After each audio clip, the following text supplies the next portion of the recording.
soruşuz özündən.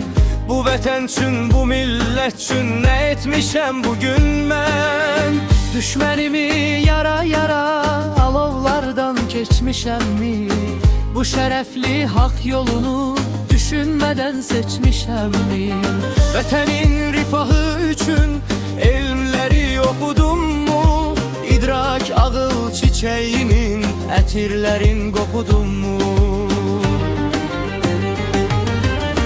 Vətən oğlu, vətən qızı bir soruş öz-özündən.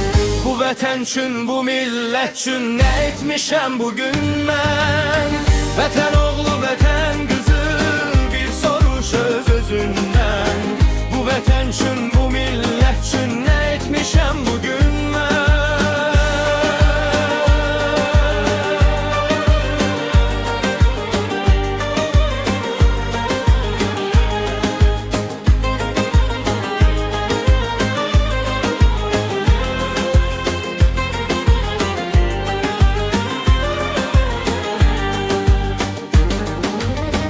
Yarattımı bir möcüzə, yeni tarix yarattımı? Bədxahların, nankorların qanlarını qaraltdımı? Fəqir qocaya, körpəyə uzatmışammı əlimi? Ehtiyacı olanlarla bölmüşəmmi çörəyimi?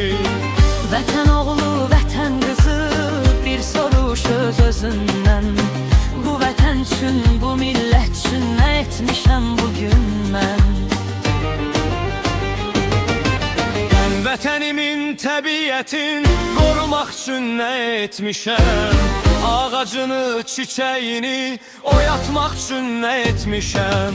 Abad etmək üçün vətəni daş üstə qoymuşammı? Baxıl düşmən gözlərinin bəbəyini oymuşammı?